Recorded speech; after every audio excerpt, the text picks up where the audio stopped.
안녕하세요, 홍원상입니다. 오늘은 좀 다른 주제로 말씀드리겠습니다. 예, 오사카성. 그러니까 우리 관광객이 전에 뭐 오사카성을 안 올라가 보신 분이 없을 정도로 많이 가셨는데, 저도 오사카성을 아마 100번 올라가 봤을 겁니다. 왜냐하면 제 개인적으로 한 것도 뭐 몇십 번 되지만은 그 일본 연수를 하면서 기업가들을 모시고 일본 역사를 설명하려면 오사카 성을 한번 일단 보여드려야 되니까 그 때문에 많이 올라갔습니다.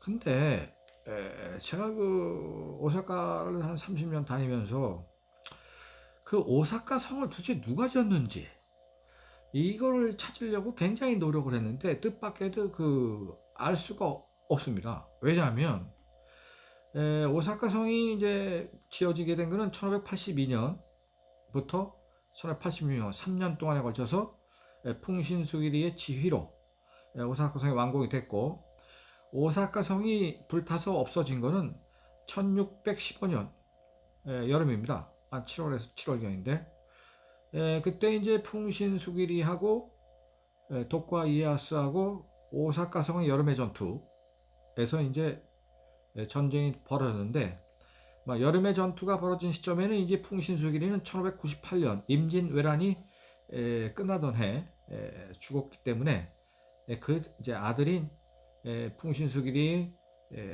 단 하나밖에 없는 아들이 있었죠. 히데요리하고 그 첩인 요도기미가 이제 사실상 그 전쟁을 지휘했지만, 걔들은 뭐 나이가, 히데요리 같은 경우는 그때 불과 나이가 뭐 18살밖에 안 되니까 뭐 전쟁을 할 수도 없고 그랬는데, 문제는 1615년에 도쿠가 이에야스가 오사카 성을 함락시키고 완전히 불질러 버렸기 때문에 거기에 관련된 서류 일체가 남아 있는 게 없습니다.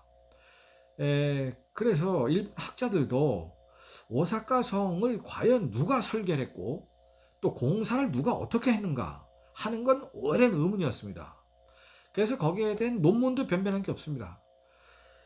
뭐 자료가 있어야 뭐 논문을 쓸 텐데, 그런데 제가 그 오사카 성을 이제 좀 조사를 하다가, 성이라는 거 기본적으로 그 오사카 성 가면 보시면 이제 해자가 있잖아요. 그 해자가 굉장히 넓잖아요. 일본에서 제일 넓은 해자죠.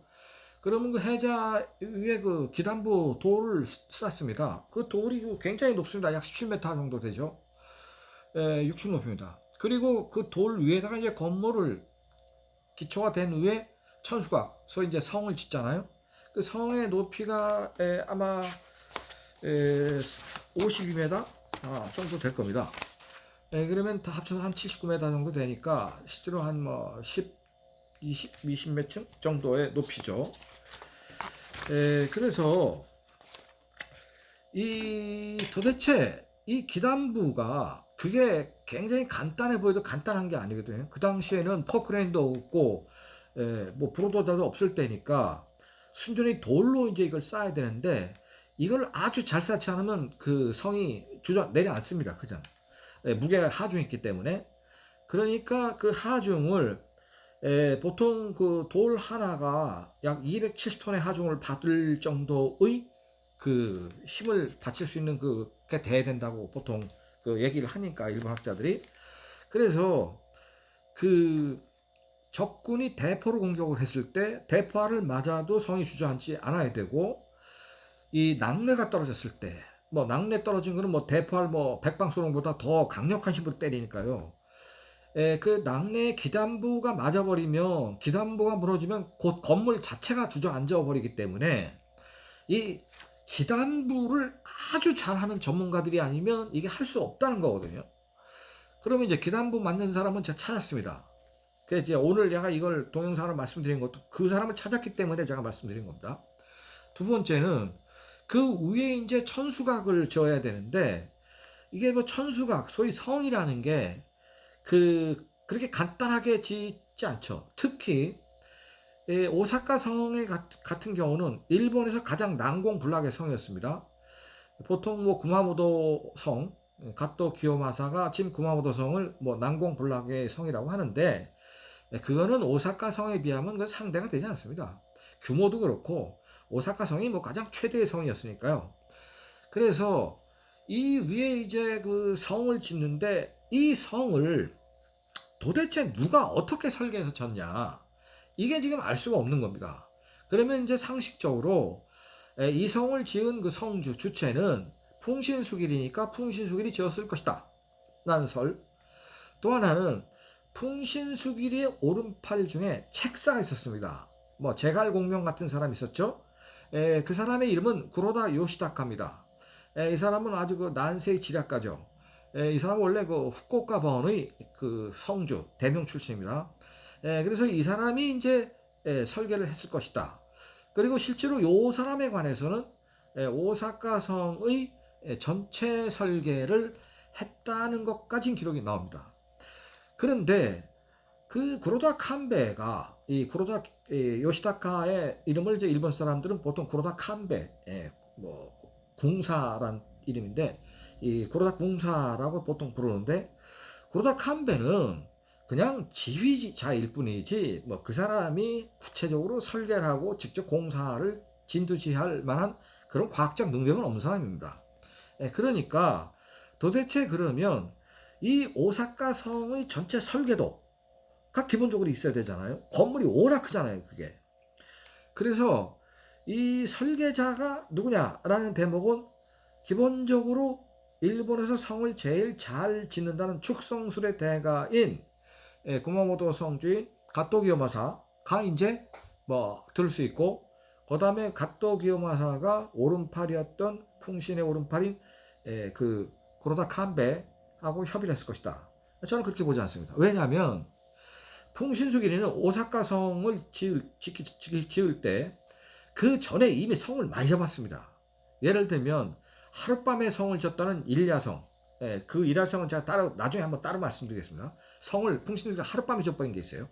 아침에 시작했고 저녁 새벽 2시에 공사 끝났으니까요. 스노마타 성.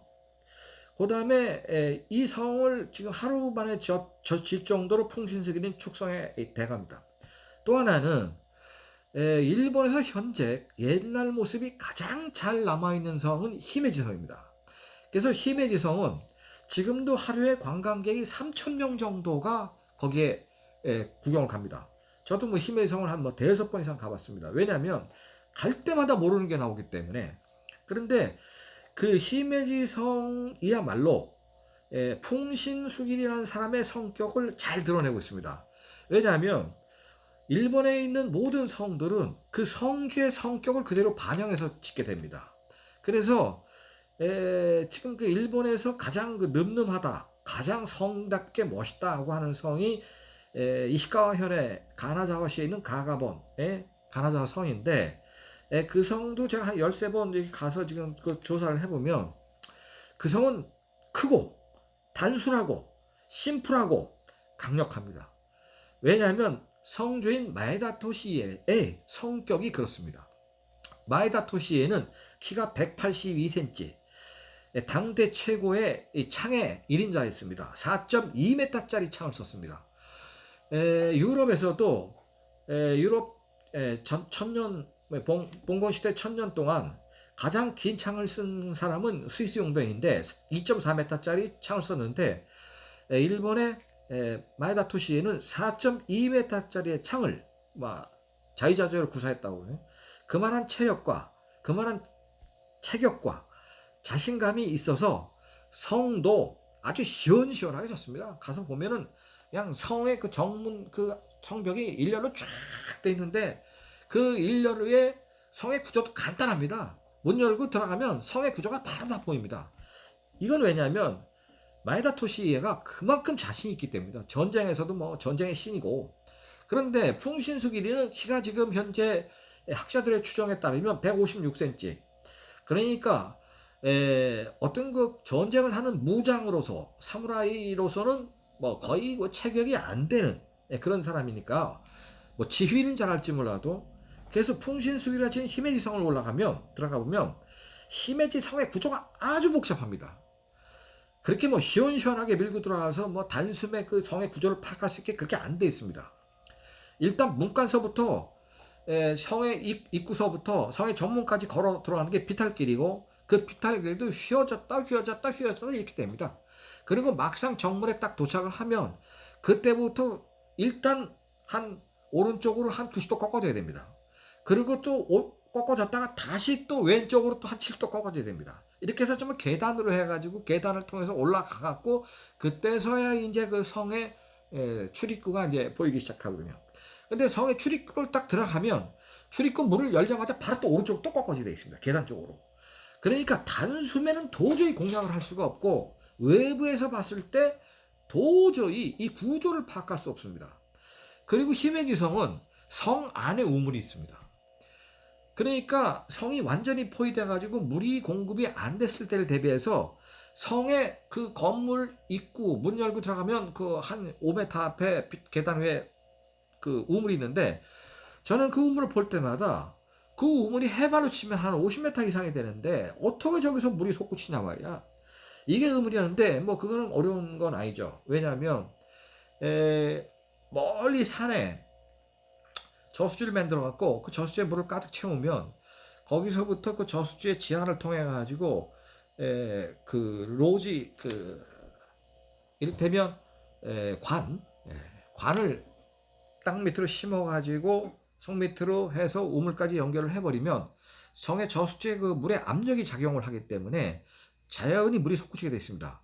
이걸 물리학에서는 사이폰 방식이라고 합니다. 이 사이폰 방식을 일본이 이미 1600년대에 썼습니다. 그 과학적으로 당시 사이폰 방식을 제일 잘 응용한 그 궁은 벨사이 궁입니다. 벨사이 궁은 세누 강물을 들여가지고 끌어들여서 10km 끌어들였고 그 분수를 솟구치게 했거든요. 지금 뭐 분수가 몇 개 안 남아 있지만은 전성 시절의 벨사이 궁에는 분수가 158개가 있었다고 합니다. 여기에 그 물이 솟구치려면 그 당시에 전기가 없을 때죠. 1790년대니까요. 이거를 전부 이 사이폰 방식으로 하거나 역사이폰 방식으로 해야 되거든요. 역사이폰 방식은 거꾸로 밑에 있는 물이 위로 솟구치게 하는 겁니다. 이거는 간단합니다. 우리가 그 캠핑을 할 때 자동차를 갖고 가서 캠핑을 하는데 장착이 젖어가지고 불이 안 붙을 때 우리 옛날에는 그 고무 호스로 그 자동차 기름통에다가 호스를 담가가지고 입으로 쭉 빨아들이면 분명히 깊이 들어가 있는 이 자동차 휘발유가 고무 대롱을 통해서 압력에 의해서 빨려 나오잖아요. 이런 걸 보고 역사이폰 방식이라고 합니다. 바로 그 역사이폰 방식을 적용한 게 벨사이 궁이거든요.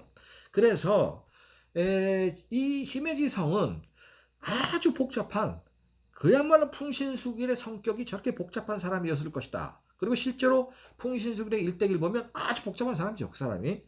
그래서 이런 이제 그 성주의 성격이 반영된 게 이제 오사카 성인데, 오사카 성은 또 생각보다는 구조는 복잡하지 않지만은 구조는 심플한데 또 상당히 복잡한 과학이 들어 있습니다. 그래서 오사카 성의 정문을 딱 이렇게 다리가 있잖아요. 해자에서 지금 다리가 놓여 있죠. 그 다리 앞에서 덕천가강이가 그 정문에 있는 그 다리를 건너서 다리를 건너 정문을 공격해야 되는데 이 해자가 깊이가 2m 아닙니까? 그리고 이 해자의 폭이 한 50m 돼버리니까 2m 깊이를 건너갈 수가 없죠. 빠져 죽으니까. 그러니까 결국 이제 덕천강이가 그 함락을 하려고 1614년 겨울부터 30만 명이 둘러싸고 공격을 했는데 뭐 대포 쏴대고 총 쏴댔지만은 결국 함락이 안 돼서 결국은 여름 1615년 여름까지 이게 이제 전쟁이 넘어가는 거죠. 넘어가는데 그래도 공격을 해도 이게 함락이 안 되니까 결국은 너네들의 그 목숨을 살려주고 우리가 화해하자. 그리고 너네 성은 우리가 보존해주겠다. 내가 천하통일만 하고 내가 쇼군이 되게만 하면 된다. 그래서 화해 조건으로 해자를 메워달라. 그래서 해자를 메운 바람에 이 계략에 속아서 이제 오사카 성이 함락이 됐는데 바로 그 적군들은 항상 정문부터 공격을 하게 됩니다. 왜냐하면 정문을 깨뜨려야 군사가 대량으로 밀고 들어갈 수 있으니까. 바로 이 정문을 지키는 망로가 있습니다. 이 망로를 다문로라고 합니다. 문이 많아. 그래서 이 오사카 성 전체를 보면 10여 개의 망로가 이렇게 그 성벽에 있는데 그 망루라는 거는 보초병 한 명이 들어가 올라가 있는 그런 게 아닙니다. 이 망루는 일본말로 로라고 하는데 루라고 그러죠. 한문을 로라고 쓰고 일종의 그 망루가 정문을 지키는 망루의 경우는 그 다문로라고 해서 그 망루에 문이 한 4개에서 5개 있습니다. 출입문이. 그러니까 정문 바로 위에 있죠. 이거는 적의 주 공격 대상이 되기 때문에 그 망루에는 병사수가 훨씬 많습니다. 그러나 카도 쪽에 있는 이런 작은 망루의 경우는 병사수가 몇 명 안 됩니다. 그쪽은 공격하기가 어렵습니다. 카도 있기 때문에. 그리고 공격해봐야 대량으로 밀고 들어갈 수 없습니다. 군사들이. 그러니까 정문 쪽을 공격하거든요. 그래서 이렇게 망루를 10여 개를 배치해 놓고 적의 공격 대상이 되는 망루는 사람이 병사를 많이 배치하고 공격 대상이 안 된 쪽은 조금 배치합니다. 자, 이렇게 해서 그 오사카 성을 이제 하는데 핵심은 기단부를 누가 쌓는가? 이건 완전히 과학이거든요. 두 번째, 천수각의 설계를 누가 했는가? 그리고 이 공사를 누가 책임졌는가? 그 당시에 이건 뭐 대토목공사기 때문에 뭐 어중이 떠중이 가서 할 그런 상황이 아닙니다. 그 다음에는 이 망루에 해당하는 이 로우를 누가 어떻게 설계를 했는가? 이게 이 오사카 성을 아는 핵심입니다. 지금 뭐 오사카 성은 최근에 그 재건을 하고 있습니다. 중국 관광객이 많이 들어와가지고 입장료를 많이 너무 줘서 오사카 시민들이 좀 돈을 합쳐가지고 옛날에 뭐 풍신수길의 시대의 모습을 재건하겠다. 오사카는 이 동경에 대해서 언제나 기분이 나쁘니까요. 이 지역 감정이 심합니다. 관서 지방을 대표하는 오사카, 관동 지방을 대표하는 동경, 이 두 지역은요 지금도 아주 감정이 서로 좋지 않습니다. 어쨌든 지금 제가 첫 시간에 오사카 성이라는 데를 이제 구조를 조금 말씀드렸으니까 이어서 다음 시간에는 오사카 성의 기단부를 만든 사람은 백제인 기술자였다라는 것을 제가 소소하게 말씀드리겠습니다. 감사합니다.